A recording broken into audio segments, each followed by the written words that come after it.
तो कल से लेकर आज तक अर्पिता जो कुछ पार्षदों ने ना किया हो वो कम है, क्योंकि चप्पल, जूते, घूसे, लात, यहां तक कि पूरी तरीके से जहां पर ये सदन की कार्रवाई चल रही थी उस जगह को ही नष्ट कर दिया। दिल्ली को किस तरीके से शर्मसार किया है इन पार्षदों ने, तस्वीरों में साफ हो रहा है। हम आपको दिखा रहे हैं इसकी एक बानगी।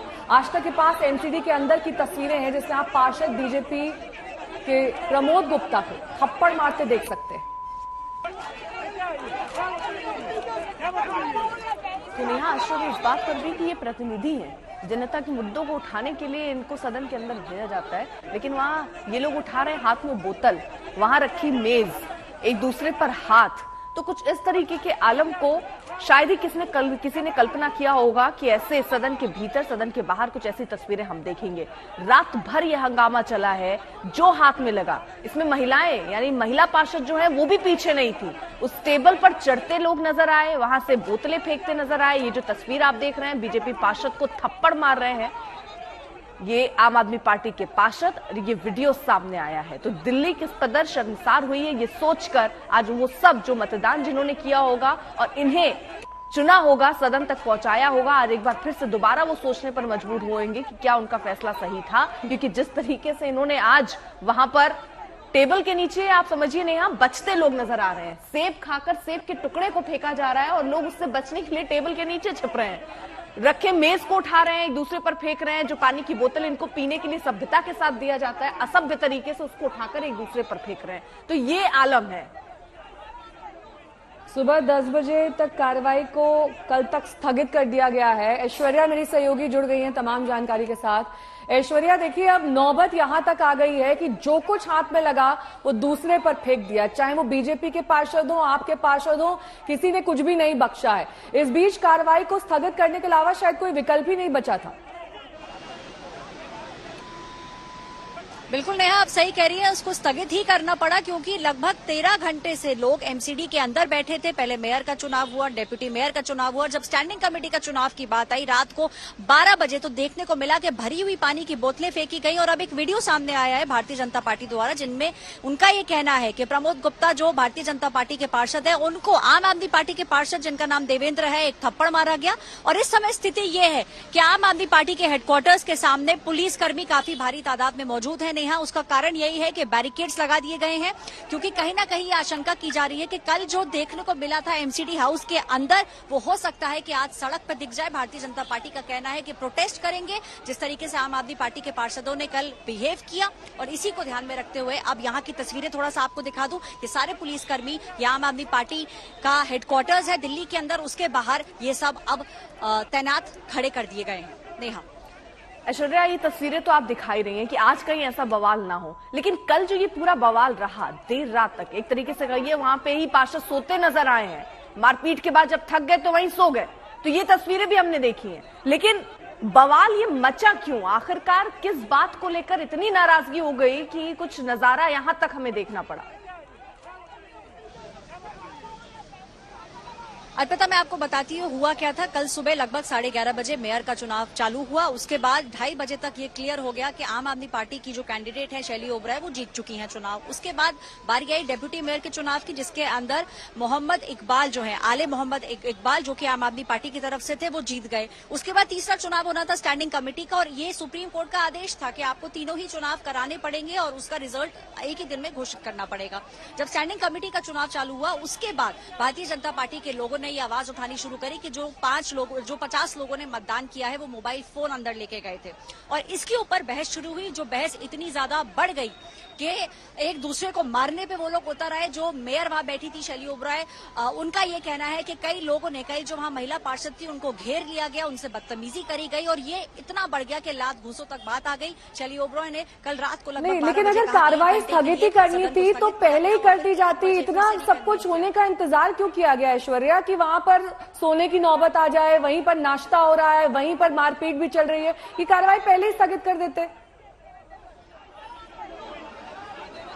ये कार्रवाई कर सकते थे नेहा स्थगित पहले, लेकिन जो एक बात शैली ओबरॉय बार बार बोल रही थी वो ये है कि मैं चुनाव करा कर रहूंगी, आज रात को कोई नहीं जाएगा जब तक कि स्टैंडिंग कमेटी का चुनाव नहीं हो जाता। भारतीय जनता पार्टी के पार्षदों ने साफ बोल दिया कि जब तक दोबारा से चुनाव नहीं होगा, ये 50 लोग जो मतदान कर चुके हैं इनको स्थगित किया जाए, इसको खारिज किया जाए और खारिज करने के बाद ही एक बार फिर से आप चुनाव कराएं। रहिए आप साथ। शैली ओबरॉय से जब बात भी कही गई, पूछा गया उनसे, तो उन्होंने क्या कहा, उनसे एक्सक्लूसिव बात की है हमारे सहयोगी अमित भारद्वाज ने, वो जरा अब आपको सुनवाते हैं। दिल्ली की मेयर शैली ओबरॉय आज तक पे खास बातचीत के लिए जुड़ रही हैं। सीधा सवाल यही है, इतना हंगामा चल रहा है, हाउस नहीं चल पा रहा है, बोतलें फेंकी जा रही हैं। हंगामे की शुरुआत मोबाइल फोन के इस्तेमाल को लेकर हुआ। अगर मेयर और डिप्टी मेयर के चुनाव में इस्तेमाल नहीं हुआ तो स्टैंडिंग कमेटी में क्यों आप अड़ी हुई हैं कि इसका फोन का इस्तेमाल होना था 47 वोट तक? जी देखिए, जब स्टैंडिंग कमेटी का चुनाव शुरू हुआ तो मोबाइल फोन का मुद्दा कोई मुद्दा नहीं था, उस पर कोई चर्चा नहीं हुई थी। पर एकदम से जब 45 और 47 वोट डल गए तो भारतीय जनता पार्टी के काउंसलर्स ने उठकर हंगामा किया कि मोबाइल फोन को बैन किया जाए। जब इतने वोट डल चुके हैं तो कोई ये लॉजिकल आधार नहीं है, क्योंकि कहीं किसी एक्ट में लीगली कहीं नहीं लिखा गया, कहीं कोई रूल नहीं है कि मोबाइल फोन वोटिंग में बैन। देखिए, मोबाइल फोन बैन का कहीं कोई रीजन या लॉजिक नहीं दिया गया, क्योंकि बेशर्ते वो साइलेंट होना चाहिए। तो ऐसा कोई सॉलिड रीजन या लॉजिकल रीजन या कुछ ऐसे एक्ट के खिलाफ ऐसा कुछ नहीं था। तो आप साफ साफ फुटेज में देख सकते हैं, मैंने बोला था कि आपको मोबाइल फोन ले जाना है तो आपकी मर्जी, नहीं ले जाना है तो आपकी मर्जी, आपके विवेक पर, मैंने उन सबके विवेक पर छोड़ दी थी ये बात। लेकिन तर्क अब ये उठेगा ना कि अगर सीक्रेसी और बैलेट का मामला नहीं है तो वोट खुले में होता, फिर बैलेट बॉक्स बनाने की क्या जरूरत थी? दिसंबर 2022 में एमसीडी के चुनाव हुए थे, इलेक्शन कमीशन ने भी जो मोबाइल पर कोई बैन नहीं लगाया था, बेशर्ते वो साइलेंट होना चाहिए था। तो सीक्रेट बैलेट और मोबाइल फोन का जब इलेक्शन कमीशन उसको मुद्दा नहीं बना रहा, तो ये पार्षद चुने पार्षद जो हैं, पब्लिक ने जो अपने रिप्रेजेंटेटिव हाउस में भेजे हैं, तो ये मुद्दा क्यों उठा रहे हैं? बागेश्वर धाम के पंडित धीरेन्द्र शास्त्री कई वजहों से सुर्खियों में है। इनमें से एक धर्म परिवर्तन का मुद्दा है। अब बरेली के एक मुस्लिम धर्मगुरु ने मुसलमानों से कहा है कि वो बागेश्वर धाम ना जाएं। मौलाना शाहबुद्दीन रिजवी बरेलवी ने कहा कि बागेश्वर धाम जाने से मुसलमानों का ईमान कमजोर होता है। आज से हमने अपनी बहन का नाम सुभी दासी रखा। मैं तमाम मुसलमानों से अपील करता हूँ, बागेश्वर धाम के बाबा से कोई ताल्लुक, कोई संबंध न रखें।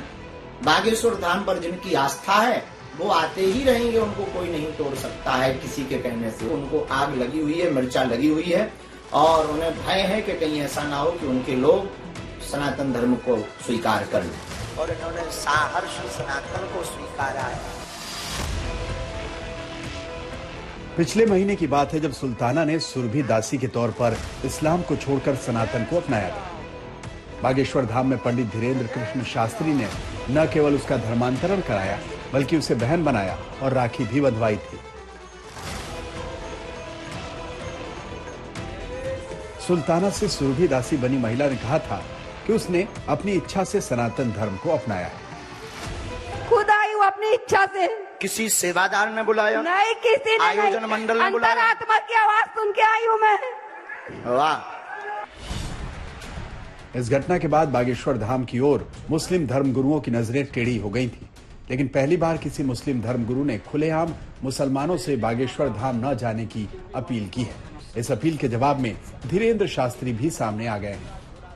मैं तमाम मुसलमानों से गुजारिश करूंगा, वो लोग जो बागेश्वर धाम में जाते हैं, उनके प्रोग्रामों में शिरकत करते हैं, वो कतान ना जाएं और वहां जाकर के उनकी कथाओं को, उनके वक्ताओं को बिल्कुल ना सुने। इससे ईमान कमजोर होगा।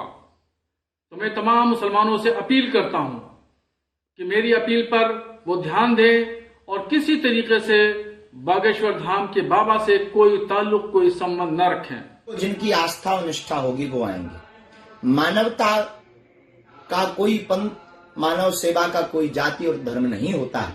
बागेश्वर धाम पर जिनकी आस्था है वो आते ही रहेंगे, उनको कोई नहीं तोड़ सकता है किसी के कहने से। दूसरी बात, ऐसे कहने से कोई रुक नहीं जाता है। ये जो है बेईमानस्ता फैलाना है, और शुद्ध इससे जो है लग रहा है कि उनको आग लगी हुई है, मिर्चा लगी हुई है, और उन्हें भय है कि कहीं ऐसा ना हो कि उनके लोग सनातन धर्म को स्वीकार कर लें। कुछ दिन पहले ही बाबा ने बागेश्वर धाम में भारत को हिंदू राष्ट्र बनाने के लिए 7 दिनों तक अनुष्ठान किया था। इस दौरान 220 ईसाइयों ने फिर से सनातन धर्म में वापसी की। हिंदू राष्ट्र के साथ सनातन में घर वापसी को लेकर बागेश्वर धाम लगातार सुर्खियों में है। इस बीच ऑल इंडिया मुस्लिम जमात के राष्ट्रीय अध्यक्ष मौलाना शहाबुद्दीन रजवी बरेलवी ने आरोप लगाया कि धीरेन्द्र शास्त्री देश में नफरत फैला रहे हैं, वो मुसलमानों को धमकी दे रहे हैं। दूसरी तरफ बागेश्वर धाम के पीठाधीश्वर ने इस आरोप को खारिज करते हुए कहा कि उनके दरबार में सभी धर्मों के लोग आते हैं। बागेश्वर धाम के बाबा धीरेन्द्र शास्त्री ने मुसलमानों को धमकी दी है और ये कहा है कि पासपोर्ट बनवा लें और वो पाकिस्तान चले जाएं। और इससे पहले उन्होंने ये भी कहा था कि टोपी वालों को हम सनातनी बना देंगे। ये उनकी बातें देश को तोड़ने वाली हैं और देश में नफरत फैलाने वाली हैं। अजमेर जाते हैं, कहाँ कहाँ जाते हैं सनातनी हिंदू, हम तो नहीं रोकते हैं। क्यों रोकें? सबकी अपनी अपनी निजी आस्था है। और इस बात से और ज्यादा दूसरे पंथ के लोग, कभी मंगलवार को मौलाना को हम कहेंगे, जो भी महापुरुष हों, बड़ी विनम्रता पूर्वक कहेंगे, एक मंगलवार तुम भी आकर देखो। हर पंथ के लोग यहाँ ना मिल जाए तो कहना, तुम एक बार जरूर आ जाओ और हम तुमको जो है समैया भी खवा देंगे। तो पधारो, धन्यवाद।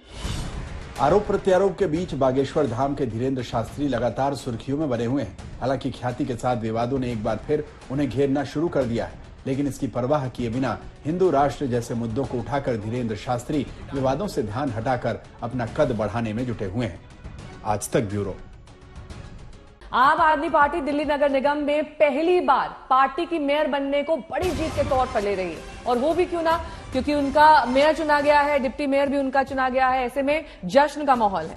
बिल्कुल नहीं, और आपने मेयर चुनाव में जीत पर जश्न मनाने की तैयारी भी की है। आगे भी जश्न चलेगा। थोड़ी देर बाद आप दफ्तर में केजरीवाल आने वाले हैं, जहां वो कार्यकर्ताओं को संबोधित भी करने वाले हैं। तो कल की घटना एक तरफ, लेकिन दूसरी तरफ जश्न का माहौल आम आदमी पार्टी मनाती नजर आ रही है, क्योंकि एक लड़ाई आप कह लीजिए, क्योंकि सदन 3 बार स्थगित करना पड़ा, मेयर का चुनाव नहीं हो पा रहा था। कोर्ट के कहने के बाद चौथी बार जब चुनाव हो पाया, तब जाकर मेयर मिला, और वो भी आम आदमी पार्टी का मेयर चुना गया। तो दिल्ली नगर निगम में कल रात शर्मिंदा करने वाले वाकये हुए। एक तरफ तो जीत का जश्न मन रहा था, दूसरी तरफ जूतम पैजार हो रहा था। स्टैंडिंग कमेटी के चुनाव में बोतलें फेंकी गई, पेपर फाड़ दिए गए, बैलेट बॉक्स फेंक दिया गया, मारपीट भी हुई, गाली गलौज की नौबत आ गई, सब कुछ कैमरे के सामने। बिल्कुल, पार्षदों से ब्रेक ले लेकर उन्होंने हंगामा किया। जो पार्षद वहां पर मौजूद थे, नेहा, बवाल जमकर काटा। बीच बीच में भजन और देशभक्ति के गाने भी चल रहे थे, लोकतंत्र की दुहाई भी दी जा रही थी, और फिर मुंबई गुंडई की हद तक ताल ठोके गए। वहां पर थक गए, मस्त वहां पर नींद भी ली, सोते हुए भी पार्षदों की तस्वीर आई। सुबह उठे, नाश्ता किया, फिर चार्ज हुए और फिर हंगामा। आप देखिए, ये तस्वीर है सदन के अंदर की, किस तरीके से मारपीट हो रही है। बीच में मारपीट की तस्वीरें सामने मिल रही है, और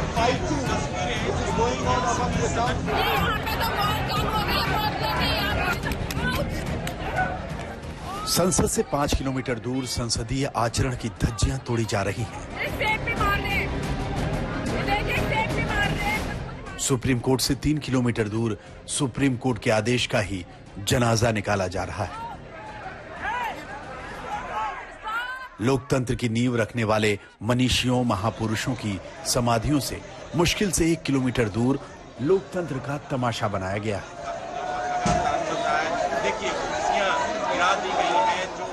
इसे क्या कहें, कुश्ती का अखाड़ा कहें, मल्ल युद्ध का मैदान कहें, या तमाशे का मंच।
रहे थे, शांत होने की अर्जी कर रहे थे, लेकिन जब दिमाग सोच से शून्य हो जाए तो आंख कान नाक सब बंद हो जाता है।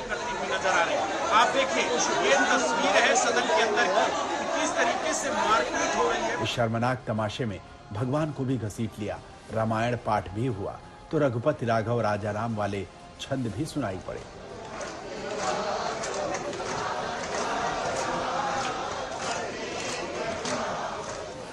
काश ये पार्षद थोड़ी देर के लिए श्री राम को ही याद कर लेते, सदन की मर्यादा की सुध ले लेते।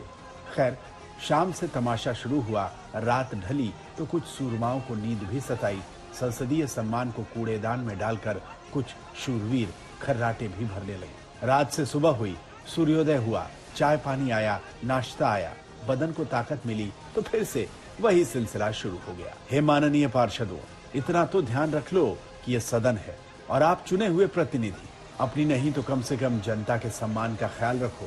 वो जनता जिसने आपको चुना वो आज खून के घूंट पी रही होगी, पछतावे की आग में जल रही होगी। उनके लिए तो ये सब किसी ट्रेजेडी फिल्म से कम नहीं।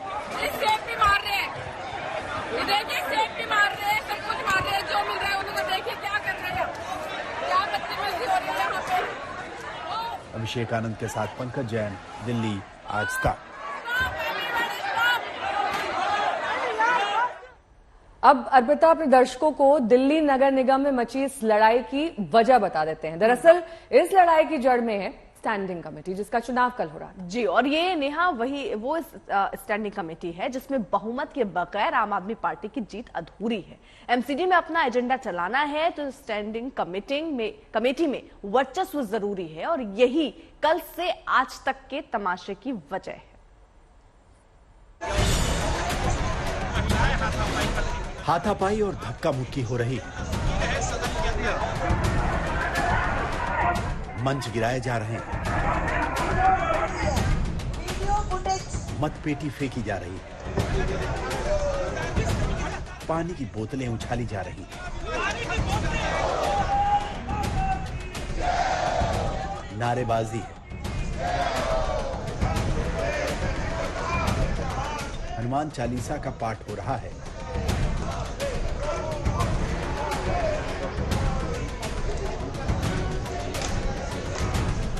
और फिर थक कर कुछ पार्षद खर्राटे ले रहे हैं। इस बीच दिल्ली की नवनिर्वाचित मेयर शैली ओबरॉय की गूंजती ये आवाज, जो आप बार-बार कह रहे हैं पहले दोबारा से शुरू किया जाए री इलेक्शन, मुझे कोई लीगल रीजन नजर नहीं आ रहा उसमें, तो इसलिए हम वहीं से वोटिंग स्टार्ट करेंगे। दिल्ली का एमसीडी सदन कल शाम से पूरी रात बीजेपी और आम आदमी पार्टी के पार्षदों के बीच शक्ति प्रदर्शन का अखाड़ा बना रहा। सवाल है क्यों? पहले झगड़े की शुरुआत कैसे हुई ये जानने की। एमसीडी सदन में ये बवाल नई मेयर के एक फैसले को लेकर हुआ। स्टैंडिंग कमेटी का चुनाव शुरू हुआ तो पहले उन्होंने मोबाइल ले जाने की मंजूरी दे दी, फिर रोक लगा। तब तक कुछ पार्षद वोट दे चुके थे। इस पर बीजेपी ने मांग कर दी कि पुरानी व्यवस्था में जो वोट डल चुके हैं उन्हें निरस्त कर नए सिरे से वोटिंग कराई जाए, लेकिन मेयर नहीं मानी। आम आदमी पार्टी ने मेयर का चुनाव जीता, डिप्टी मेयर का चुनाव जीता, लेकिन ये जीत स्टैंडिंग कमेटी में बहुमत के बगैर अधूरी है। क्यों, ये भी बताएंगे, लेकिन उससे पहले आप नेताओं का ये अंदाज देखिए। रुके न जो, दबे न जो, मिटे न जो, हम वो इनकलाब है, जुल्म का जवाब है, हर शहीद हर गरीब का हम ही तो ख्वाब है। रुके न जो, रुके न जो। ये मोर्चाबंदी क्यों, ये सियासी चढ़ाई क्यों, ये लड़ाई क्यों? क्योंकि आपको स्टैंडिंग कमेटी में बहुमत चाहिए। स्टैंडिंग कमेटी एमसीडी की सबसे ताकतवर कमेटी है। तमाम वित्तीय प्रशासनिक फैसले इसी कमेटी में होते हैं। स्टैंडिंग कमेटी की सहमति के बाद ही प्रस्ताव सदन में आता है। मेयर चुनाव आम आदमी पार्टी के लिए जितना आसान था, स्थायी समिति का चुनाव उतना ही मुश्किल है। मुश्किल ये है कि इन चुनावों में एल्डरमैन को जोन की समितियों में वोटिंग का अधिकार होता है, यानी वहां पर मामला फंसा हुआ है। इसीलिए सदन से चुने जाने वाले 6 सदस्यों में अगर कम से कम 4 आम आदमी पार्टी नहीं जीतती है, फिर स्थायी समिति पर कब्जा करना उसके लिए मुश्किल होगा। आप जानती है कि बिल पास कराना है, योजनाएं पारित कराना है, बजट चाहिए, तो स्टैंडिंग कमेटी में दबदबा बनाना होगा। इसीलिए एड़ी चोटी का जोर लगा रही है। ये जिस प्रकार से सर्वोच्च न्यायालय के आदेश के बावजूद आज भारतीय जनता पार्टी के पार्षदों ने खुलेआम हमारी महिला मेयर के साथ मारपीट करने की कोशिश की, सदन के अंदर पूरा हंगामा किया, मारपीट की, गुंडागर्दी की, ये इस बात को दिखाता है कि न ये लोकतंत्र मानते हैं, संविधान मानते हैं, न तो सर्वोच्च न्यायालय को मानते हैं। भारतीय जनता पार्टी सिर्फ गुंडागर्दी को मानती है, तानाशाही को मानती है। उसके बाद सदन में जो मारपीट का मामला है उसकी भी पूरी जांच होनी चाहिए, क्योंकि उसका सबसे बड़ा कारण क्या है कि जिस तरह से केजरीवाल जी के इशारे पर उनके एक मेंबर देवेंद्र कुमार ने भारतीय जनता पार्टी के सदस्य को चाटा मारा और जानबूझकर माहौल को खराब करने के लिए वहां पर, जिससे कि विवाद हो। आप जोर आजमाइश तो कर रही है, लेकिन स्टैंडिंग कमेटी का हिसाब किताब फिट नहीं बैठ रहा। स्टैंडिंग कमेटी में कुल 18 सदस्य होते हैं। कल 6 सदस्यों के सीधे चुनाव होने थे, 12 सदस्यों के चुनाव जोन में होने हैं। जोन वाली सीट पर मनोनीत सदस्य भी मतदान करेंगे। आंकड़े बता रहे हैं कि फाइनल नतीजा बीजेपी के पक्ष में 10-8 का हो सकता है। आपकी कोशिश है कि स्कोर को कम से कम 9-9 किया जाए। एमसीडी पर पूर्ण वर्चस्व की कोशिश में ही मर्यादाएं तोड़ी जा रही हैं। कुमार कुणाल, दिल्ली, आज तक। और एक स्कोर अर्पिता इस बात का भी चल रहा है कि कौन कितना बदतमीज है और कौन बदतमीजी में आगे रह सकता है, कौन कितना प्रदर्शन कर सकता है, एक दूसरे को गाली दे सकता है। और इसी की एक बानगी आज सड़क पर भी दिखाई दे रही है। ये प्रदर्शन की तस्वीरें देखिए आप। बीजेपी की बेचैनी इस कदर बढ़ गई है कि दोनों अब सड़क पर उतरा है। ऐश्वर्या पालीवाल मेरी सहयोगी जुड़ गई है तमाम जानकारी के साथ। ऐश्वर्या, भले ही सदन स्थगित हो गई हो, लेकिन बात अब सड़क तक आ पहुंची है। देखिए, लड़ाई जो है जो एमसीडी हाउस के अंदर थी वो अब सड़कों पे आ चुकी है दिल्ली की। किस तरीके से पुतले बनाए गए हैं, भारतीय जनता पार्टी के जो लोग हैं वो किस तरीके से यहाँ पर धरना प्रदर्शन कर रहे हैं, ये आपको दिखाएंगे। ये मनीष सिसोदिया का जो एक पुतला है ये लेके यहाँ पे आए हैं और पूरी तैयारी के साथ आए हैं कि इसको जलाया जाएगा। ये देखिए झाड़ू, जो आम आदमी पार्टी का सिंबल है, ये झाड़ू को भी यहाँ पे लेके आए हैं और इस समय कोशिश यही है। आप चाहते हैं कि मनीष सिसोदिया इस्तीफा दें? हम क्या, पूरा देश ही चाह रहा है, क्योंकि इन्होंने जो जासूसी कांड करा, इन्होंने अपने बंदों पे जो जासूसी बिठाई है, हर बार इनकी एक नई चाल होती है। तो हमारी सबकी डिमांड है कि मनोज सिसोदिया को इस्तीफा देना चाहिए, क्योंकि अब इनकी भ्रष्टाचार वाली राजनीति नहीं चलेगी। भ्रष्टाचार की राजनीति नहीं चलेगी। और यहाँ पे ऊपर से जो है आवाज लगाई जा रही है कि यहाँ से इस्तीफा दिया जाए मनीष सिसोदिया का। और आगे बढ़ के जो है आम आदमी पार्टी का हेडक्वार्टर्स, मैं आपको बता दूं, यहाँ से मुश्किल से 100 मीटर की दूरी पर है और कोशिश की जा रही है कि बैरिकेड तोड़ के आम आदमी पार्टी के हेडक्वार्टर्स तक जल्द से जल्द पहुंचा जा सके। तो शुरू ये बवाल जो है वो थमता हुआ नजर नहीं आ रहा। हम सड़कों पर देख रहे हैं जबरदस्त हंगामा बीजेपी के नेता करते हुए नजर आ रहे हैं। लेकिन ऐश्वर्या, जब बीजेपी कुछ करती है, चाहे वो प्रेस कॉन्फ्रेंस हो, चाहे बवाल हो, आम आदमी पार्टी भी पीछे नहीं रहती है। उनकी अपनी क्या योजना है? बंद करवा दो। उनकी अपनी, देखिए उनकी अपनी जो योजना है वो ये है कि अरविंद केजरीवाल जश्न मनाने के लिए आम आदमी पार्टी हेडक्वार्टर्स पहुंचने के लिए पूरी तरीके से तैयार हैं। ऐसा लगता है कि अगले 2 घंटे में अरविंद केजरीवाल और आम आदमी पार्टी के बड़े बड़े नेता हेडक्वार्टर्स पहुंच जाएंगे, इस खुशी में कि डेप्यूटी मेयर और मेयर उनका बना है। लेकिन इतनी प्रोटेस्ट जो इस समय चल रही है मुश्किल से 100 मीटर दूर, क्या इस प्रोटेस्ट को मद्देनजर रखते हुए आज आम आदमी पार्टी जश्न मना पाएगी, ये इस समय बड़ा सवाल है। यहाँ पर एक बार फिर से आपको दिखाना चाहूंगी किस तरीके से मनीष सिसोदिया इस्तीफा दो। आप लोग चाहते हैं इस्तीफा दें और क्या आप लोग आम आदमी पार्टी हेडक्वार्टर तक जाएंगे? हम आम आदमी हेडक्वार्टर तक नहीं, हम मनीष सिसोदिया के घर में भी जाएंगे, क्योंकि इस्तीफा उससे लेके आएंगे और उसको इस्तीफा देना होगा। इस्तीफा देना होगा। और दिल्ली से केजरीवाल को जूते का चप्पल हाथ पर रखे भागना होगा। दिल्ली को जिस तरह से ये दिल्ली के दुश्मन केजरीवाल, ठीक है, जिस तरह से बहुत शुक्रिया इस तमाम जानकारी के लिए आपका। ऐश्वर्या पालीवाल अब तक पहुंचा रही थी वो प्रदर्शन जो इस वक्त सड़क तक पहुंच चुका है। लेकिन इस बीच आपको ये भी बता दें कि सदन की कार्रवाई स्थगित हो गई है।